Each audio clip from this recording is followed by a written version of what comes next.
Hello everyone, welcome my another blog. সবাই কেমন আছো? আলহামদুলিল্লাহ আমি ভালো আছি। ঈদের মধ্যে ঘুরতে যাব না তা কি হয়? তাই ঢাকার কাছে একটা পার্ক খুঁজতেছিলাম, সেই পার্কটা পেয়ে গেলাম। সেখানে গিয়ে কি করলাম আর কোন কোন রাইডে চললাম আর কিভাবে গেলাম তা তোমাদের সাথে শেয়ার করব। তাই কথা না বাড়িয়ে চলো মূল ভিডিও শুরু করা যাক। ভিডিওর ফার্স্টেই তোমাদের বলে নিয়েছি ভিডিওটা অনেক লং হবে, কারণ আমি সব কিছু তোমাদের দেখাবো এক এক করে। তার জন্য পুরো ভিডিওটা দেখবে, কাটবেন। প্রথমে আমি রেডি হয়ে নিলাম, এত গরম পড়েছে তারপরও এই ড্রেসটা পরে নিলাম। ড্রেসটা কেমন হয়েছে সবাই কমেন্ট বক্সে জানিও। আর সবাই রেডি হয়ে গেছে, যাওয়ার উদ্দেশ্যে রওনা হলাম। বাইরে এত রোদ পড়েছে যা বলার বাইরে, তারপরও আমার ছেলে রেডি হয়ে ঘুরতে যাবে। ওর ঘোরার অনেক শখ। আমি বলতেছিলাম এত রোদের মধ্যে ঘোরা দরকার নেই, কিন্তু না, সে মানবেই না, তার ঘুরতে যেতে হবে। সে অনেক খুশি। বাচ্চাদের জন্যই আমাদের যাওয়া, এত রোদের মধ্যে না হলে যেতাম না। তারপরে অটো নিয়ে এসে পড়লাম বাস কাউন্টারে। বাস কাউন্টারের সামনে মার্কেট থেকে খাবার কিনবো, কারণ আমরা ওইখান থেকে খাবার খাবো না, তার জন্য এখান থেকে কিনে নিচ্ছি। এই যে সবাই দাঁড়িয়ে রয়েছে রোদের মধ্যে, এত রোদ। তারপর আমি না পারে একটা এসির দোকানে যাই, হাওয়া বাতাস খেয়ে আসি। এবার আমরা বাসে উঠে নিলাম। আমরা মোট সবাই মিলে 14 জন গিয়েছিলাম। বাসের মধ্যে এত গরম যা বলার বাইরে। এখান থেকে আমরা গুলিস্তান যাব। ফ্লাইওভারে উঠে গেলাম, কিন্তু গরমের কারণে কোনো কিছুই ভালো লাগছে না। আমি ফার্স্টে ভাবছিলাম মোবাইলটা মনে হয় আমার নিয়ে যাবে। আমাকে সবাই বলতেছিল ভিডিও করো না, কারণ মোবাইল যদি নিয়েছে তারপর আর ভিডিও করতে পারবে না। তারপরে আমি চুপি চুপি করে সব কিছু ভিডিও করছিলাম। রাস্তাঘাট ফাঁকাই ছিল, জ্যাম না থাকার কারণে তাড়াতাড়ি চলে গেলাম। গুলিস্তানে এসে পড়েছি। এখানে এসে সবার গরম লেগেছে, তারপরে সবাই আরসি আইসক্রিম এগুলো কিনে, কারণ গরমের মধ্যে কোথাও গেলে খাবারের চেয়ে পানির জিনিসটা বেশি লাগে, আরসিগুলো অনেক লাগে। তার জন্য সবাই এক এক করে সবার মন মতো আরসি আইসক্রিম এগুলো কিনে নিচ্ছে। গরম দেখে দোকানদারওয়ালারা বেশি দাম নেয়, কী করার, তারপরে কিনতে হবে। তারপরে আমরা সবাই রেগুলার মধ্যে উঠে পড়ি। এখান থেকে মনে হয় আধা ঘন্টার মতো লাগবে যেতে। গুলিস্তান থেকে যেতে মনে হয় কমপক্ষে 40-30 মিনিটের মতো লাগবে। এই যে বুড়িগঙ্গা নদী পার হয়ে ওই পার্কে যেতে হয়। রাস্তাঘাট ভালো থাকার কারণে আর জ্যাম না থাকার কারণে তাড়াতাড়ি চলে গিয়েছি। এই যে আমরা এসে পড়েছি ম্যাজিক আইল্যান্ড আনোয়ার সিটি। আমাদের গেটের সামনে থামাই দেয় না। ফার্স্টে মনে করেছিলাম গেটের সামনে থামাই দেবে, কারণ গেট থেকে অনেক দূর ওই পার্কটা। এই পার্কে যেতে কমপক্ষে 10-15 মিনিট লাগবে, তার জন্য রেগুনাওয়ালা আমাদের গেটের সামনে থামাই দেয়নি। আমাদের একবার পার্কের সামনে থামাই দেবে। রাস্তাঘাটগুলো অনেক সুন্দর ছিল, চারপাশ দিয়ে শুধু গাছ আর গাছ। গাছগুলো দেখতে খুব ভালো লাগছে। আমাদের ঢাকা শহরে তো শুধু দালান কোঠা, গাছপালা নেই। যাই হোক, আমাদের যদি মেন গেটে নামাই দিত তাহলে আমাদের 10-15 মিনিট হাঁটতে হতো, কিন্তু রেগুনাওয়ালা ড্রাইভার আমাদের নামায়নি। আমাদের মুখের দিকে চেয়ে তারপরে আমাদের পার্কের গেটের সামনে নামাই দিবে। এখানে রাস্তা যেন শেষই হচ্ছে না।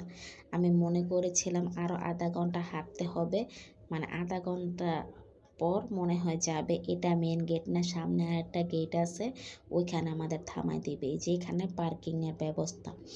আমরা এই যে এসে পড়েছি অনেক কষ্টের পর, গরমের মধ্যে বাচ্চাদের কথা চিন্তা করে তারপরে এলাম। এই যে এখানে এসে সবাই দাঁড়িয়ে রয়েছি। ফার্স্টে আমরা এখানে খাবারের জন্য একটা চাদর বিছিয়ে নিলাম, কারণ আগে কাউন্টারে যেয়ে জিজ্ঞেস করেছিল ভিতরে খাবার নেওয়া যাবে কি না, কিন্তু ওনারা না বলছে, তার জন্য আমরা এগুলো আগে থেকে ব্যবস্থা করে নিয়েছি। সবার জন্য কাছের ব্যবস্থা করেছিলাম, সবাই একসাথে মিলেমিশে খাচ্ছে। এই জিনিসটা আর যাই হোক কোথাও পাওয়া যাবে না, পিকনিকে গেলে এই জিনিসটা পাওয়া যায়, এর জন্যই বেশি আসা। কিন্তু এখানে আসার পর এত বাতাস ছিল, খোলামেলা আকাশের মধ্যে খাচ্ছি, এটা অনেক ব্যাপার। সবাই এক এক করে খেয়ে নিচ্ছি।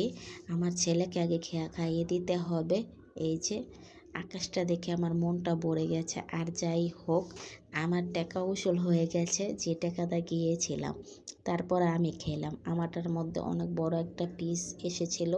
এতগুলো খাবার খাওয়া সম্ভব না, কারণ জার্নি করে এসেছিলাম, তার জন্য এত খাবার খেতে পারছিলাম না। আমি আর আমার ছেলে মনে হয় একটা পার্সেল খাই। তারপরে আটটা পার্সেল আমার ননসের ছেলেকে খাওয়াই দেই, কারণ ও খেতে পারে না, তার জন্য। সব কাচ্চিটাও মজা ছিল, কিন্তু কাচ্চির চেয়ে আমার পানি খেতে খুব মজা লাগছিল। এই যে আমরা এখন ভিতরে ঢুকবো, খাওয়া দাওয়া করে ভিতরে ঢুকলাম, কারণ খাবার তো ভিতরে নিতে দিবে না, তার জন্য। সবাই এই যে এখানে কাউন্টারে দাঁড়িয়ে রয়েছিলাম, কারণ এখান থেকে টিকিট কিনবে। টিকিট মনে হয় যে টিকিট কাউন্টারে আমি এগুলো দেখাতাম, হলে ভিড়ের কারণে তোমাদের দেখাতে পারলাম না, পরে দেখাই দিব। এই যে আমরা কাউন্টারে গিয়ে টিকিট কিনি। টিকিট মনে হয় 200 টাকা নিয়েছে। আমাদের বাসা থেকে এই পার্কে আসতে মনে হয় 1.5 ঘন্টা লাগে, তার জন্য এসেছি। এসে আমার ছেলেকে ছবি তুলছি, ভিডিও করে দিচ্ছি। আমি মনে করেছিলাম পার্কটা মনে হয় ছোটোখাটো, কিন্তু না, অনেক বিশাল। এখানে চাইলে আসতে পারেন, জায়গাগুলো অনেক সুন্দর। এখানে ফুল গাছ, ফল গাছ সব কিছুই আছে। রাস্তাগুলো অনেক বড় বড়, ঘুরে খুব আরাম পাওয়া যাবে। কিন্তু এখন মানুষ নেই, কারণ রোদ অনেক, আর এখন লাঞ্চের সময় হয়ে গেছে, তার জন্য। আমরা তো খাবারটা বাহির থেকে খেয়ে এসেছি, তার জন্য। ফার্স্টে এসে আমার ছেলে বলছে জিরাফের মধ্যে ছবি তুলবে, কিন্তু আমি যে ভিডিও করছি ও জানে না। ওকে আমি ফার্স্টেই বারবার বলি, বাবা তুমি খুশি হয়েছে তো? ও বলে খুশি মা, আমাকে ছবি তুলে দাও, ভিডিও করে দাও। ছেলেদের সন্তানদের জন্যই তো এখানে আসা, এই গরমের মধ্যে, নাহলে আমি আসতাম না, আমি বারবারই বলছি। কিন্তু ও অনেক খুশি হয়েছে। এখন পর্যন্ত ও রাইডগুলো দেখে নাই, তার জন্য এগুলোর মধ্যে ছবি তুলছে আর ভিডিও করছে। আমি ওকে ছবি তুলে দিচ্ছি, ভিডিও করছি। এখানে ছবি তোলার জন্য অনেক সুন্দর সুন্দর জায়গা আছে, তার জন্য ওকে আমি ছবি আর ভিডিওগুলো করাচ্ছি। এটার সামনে ওকে ভিডিও করাই দিলাম। এটা দেখে সবাই হাসাহাসি করছে, আমি তাই ভিডিওটা করে নিলাম। এত বড় ডাইনোসর আমি কিভাবে ভিডিও করি? শরীর ভিডিও করলে মাথা ভিডিও করা যায় না, মাথা ভিডিও করলে শরীর ভিডিও করা যায় না। যাই হোক, কোনো রকম কষ্টে এটার ভিডিওটা করলাম। অনেক বড় স্পট। রৌদ্রের কারণে সবাই যেমন এখন ছবি তুলছে না, আর এখন লাঞ্চের সময় হয়ে গেছে, এই আর কি। আমি সবগুলো এক এক করে এক এক ডাইনোসরের ভিডিও করে নিচ্ছি। এটা কি ডাইনোসর, এটা কি ডাইনোসর আমি কোনোটাই জানি না, কিন্তু সবগুলোর ভিডিও করে নিচ্ছি। শিকলের ভিতরে যাওয়া যাবে না, তার জন্য বাহির থেকেই সব ভিডিও করে নিচ্ছি। সবগুলো বাস্তবে মনে হয়। ফার্স্টে আমার ছেলে দেখে ভয় পেয়ে যায়, তারপরে বলে মা আমি ওই ডিমের কাছে যাব, ওইখানে গিয়ে ছবি তুলবো। আমি ওর ভিডিওটা করে রোদ্রের কারণে ও তাকাতে পারে না। তারপর আমি বলি চলো আমরা এখান থেকে চলে যাই। গরমের কারণে আমার ছেলে অস্থির হয়ে গিয়েছে। এটা হলো খাবারের ব্যবস্থা। এখান থেকে সবাই খাবার কিনে নেয়। এখানে টয়লেট রয়েছে, বাথরুম রয়েছে। আমার ছেলে গরমের কারণে পুরা অস্থির হয়ে গেছে। আমি বলে একটা ফ্যানের নিচে দাঁড়াও, কিন্তু ফ্যানের কোনো বাতাস লাগছে না। তারপর বলে মা আমি আরসি খাবো। তারপরে ওকে একটা আরসি কিনে দিই। ঠান্ডা খেয়ে ওকে আবার ভিডিও করি। এই ডাইনোসরটার সামনে ও এখন একটু ঠান্ডা হয়েছে, কারণ ঠান্ডা খাওয়াইছে, তার জন্য। ফুলগুলো খুব সুন্দর, সূর্যমুখী ফুলগুলো, তার জন্য ভিডিও করে নিলাম। সব কিছু দেখতে সুন্দর লাগছে। তোমরা যাদের ভালো লাগে তারা এই পার্কে এসো। এখানে এসে একটু ভিডিও করে নিলাম। ওর পিছনে অনেক বড় মাঠ আছে, ওইখানেও খেলাধুলার জন্য। আর এখানে ওয়াটার পার্ক আছে, কিন্তু আমরা ওয়াটার পার্কে যাইনি। কিন্তু এত গরম পড়েছিল, আমাদের দরকার ছিল ওয়াটার পার্কে গিয়ে গোসল করার। এই যে সবাই এখানে বিশ্রাম নিচ্ছে খাওয়া দাওয়ার পরে। এ পার্কে এসে তারা ঘোরাঘুরি করেনি, আমি ফার্স্টে ঘোরাঘুরি করে, আর তারা এখানে বিশ্রাম নিচ্ছে। রেস্ট নেওয়ার পর তারপর আবার ঘোরাঘুরি শুরু করি, কারণ পুরাটা স্পট এখনও ঘোরা হয়নি। এই যে এখানে ব্যবস্থা রয়েছে বসার, এখানে সবাই বসে রয়েছে, একটু ভিডিও করে নিলাম। যাই হোক, আর এক সাইডে হলো বাচ্চাদের রাইড।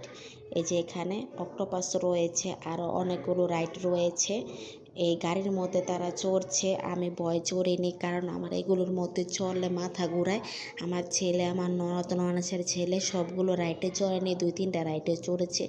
তারপরে ওরা যায় এই রাইডটার মধ্যে চড়তে। এই রাইডটা আরও বেশি ভয়ঙ্কর লাগছে। আমার তো এগুলো দেখেই ভালো লাগছে না। ওরা এটার মধ্যে মনে হয় ২ বার চড়ে। আমার ছেলে, আমার ননদের ছেলে, ওরা ২ বার চড়ে মনে হয়। এই রাইডটার মধ্যে আমিও চড়ি। এটার ভিডিও আমি পরে দিব, কারণ সকালে সবগুলো স্পট তোমাদের ভিডিও দেখেছি, আবার রাত্রের সবগুলো স্পটও তোমাদের ভিডিও করে দেখাবো। এগুলো দেখাতে গেলে ভিডিওটা অনেক লং হয়ে যায়, তার জন্য আমি ২ পার্টে এই ভিডিওটা ছাড়বো। এটা 1 পার্ট থাকবে আর এটা 2 পার্ট থাকবে। এভাবে আমি ভিডিওটা ছাড়বো। এই যে আমার ছেলে উঠে গেছে, ওর কি সাহস, ও চড়ছে। এই রাইডটা ঘুরানো দেখে আমার খুব ভয় লাগছে। আমাকে অনেকে রিকোয়েস্ট করে তারপর এই রাইডটার মধ্যে চড়ায়। আমি আর জীবনে চড়বো না। আমার মাথা মনে হয় এটা দেখে আমার ঘুরাচ্ছে। আমি সারাটা রাত বাসায় এসে সারাটা রাত ঘুমাতে পারি না মাথা ঘুরানোর কারণে। আমার ননদ আবার আমাকে বলেছে পিছনে তাকাতে, আমি আবার ওর দিকে চাই রইছিলাম, আরও মাথা ঘুরাইছি। কিন্তু আমার ছেলে মহা খুশি এই রাইডটা চড়ে। ওদের বলে খুব ভালো লেগেছে, বাতাস লেগেছে, আরও অনেক চড়বে এই আর কি। তারপরে বলে এটার মধ্যে চড়বে। আমি বলি না, এটার মধ্যে চড়া দরকার নেই, আমার দেখে খুব ভয় লাগে এগুলো। তারপরে ওরা বলে এই রোলার কোস্টারে চলবে, এই রোলার কোস্টারের জন্য টিকিট কিনলাম। তারপর আমার ছেলে বলে আমারটাও ভিডিও করো, তাই একটু ভিডিও করে নিলাম। এই সবাই যাচ্ছে এখন রোলার কোস্টারে চড়তে। রোলার কোস্টারে চড়ার জন্য প্রস্তুত নিয়েছে, তার মধ্যে শুনে রোলার কোস্টার নাকি নষ্ট হয়ে গেছে। তার জন্য ওরা অনেকক্ষণ লাগায় দাঁড়ায় থাকে। আমি বলে না, দাঁড়ায় থাইকা টিকিট তো আর ছিঁড়ো নাই, টিকিটটা নিয়ে এসে পরে তারপরে চড়ো। কিন্তু না, তারা 5 মিনিট 10 মিনিট যত মিনিটই লাগে তারা চড়বে। তারপরে এই রোলার কোস্টার উঠে একটু পরেই ঠিক হয়ে যায়, তার জন্য তারা চড়তে পারে। কিন্তু এটার মধ্যে মনে হয় 2 মিনিটের মতো চড়ায়। তোমাদের আরেকটা কথা বলতে ভুলে গিয়েছিলাম, রাইডগুলো চড়তে বেশি টাকা লাগে না, মিনিমাম মনে হয় 100 টাকা, বা কিছু কিছু রাইড 80 টাকা রয়েছে। এই রাইডটার মধ্যে চড়তে মনে হয় 80 টাকা নিয়েছে। যাই হোক, বেশিক্ষণ চড়ায় না, কিন্তু বাচ্চারা বেশি চড়াক আর কম চড়াক, ওরা কিন্তু যেটা মন চায় ওই রাইডেই চড়বে। আমি বলতেছিলাম সব কিছু তুমি যে ঘুরানোর মধ্যে রাইডটির মধ্যে চড়তেছো, তোমার তো মাথা ঘুরাবে। তারপরও বলে না, আমি ঘুরানো ধরনের রাইডের মধ্যেই চড়বো। এই যে ওনারা চড়ছে, দেখো অনেক মহিলারাও উঠেছে বাচ্চা নিয়ে, শেষ চড়ানো। তারপরে বিকাল হয়ে যায়। বিকাল হওয়ার পর দেখি কিছু কিছু মানুষ আসে। বিকালবেলা আসাটাই ভালো, কারণ আবহাওয়াটা ঠান্ডাও থাকে। ওই দিন রোদ পড়লেও বিকেলবেলা আবহাওয়াটা অনেক ঠান্ডা ছিল। এখন একটু জনসংখ্যা মনে হচ্ছে বাড়ছে। ডাইনোসরটা আমার দিকে কীভাবে তাকায় রয়েছে। তারপরে আমরা চলে যাই ঝর্ণার ওইখানে দিকে সবাই ছবি তুলছে। আমার ছেলে এদিক দিয়ে দুষ্টামি করতেছে, আর ঝর্ণার পানি বাতাসের কারণে ছিটে আমাদের শরীরে আসতেছিল। ভালোই লাগছিল। এত গরম পড়েছিল, সবাই ওইখানে গিয়ে দাঁড়ায় রইছিল। ঝর্ণার পানিটা বোঝা যাচ্ছে না। তারপরে আমরা অন্য সাইডগুলো ঘুরে ঘুরে দেখে এখানে এসে দেখে ঘরটা দেখে খুব ভালো লাগলো।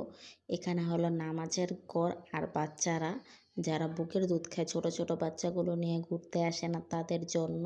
আর আমি বিকাল হওয়ার পর তারপরে একটু ভিডিও করে নিই। এই বাচ্চার গাছগুলো খুব ভালো লাগছিল, সব কিছু দেখতে খুব ভালো লাগছে। বিকেল হলে মনে হয় মানুষ একটু বেশি আসে, কারণ আমরা রৌদ্রের কারণে কোনো কিছু করতে পারি না। আমি যাও একটু কষ্ট করে ভিডিও করেছিলাম, কিন্তু বিকেলবেলা খুব ভালো লাগছে। এখানে এসে খুব ভালো লাগলো। এই মাঠটার মধ্যে এত বাতাস ছিল, আর আমার ছেলে খেলা করতেছিল। সবচেয়ে বেশি ভালো লাগছে এই মাঠে এসে। তারপরে আমরা এখানে একটু বসে বিশ্রাম নিই, রাতের ভিউটার জন্য অপেক্ষা করি, কারণ রাতের ভিউটা আমি তোমাদের সেকেন্ড পার্টে দিয়ে দিব। আমার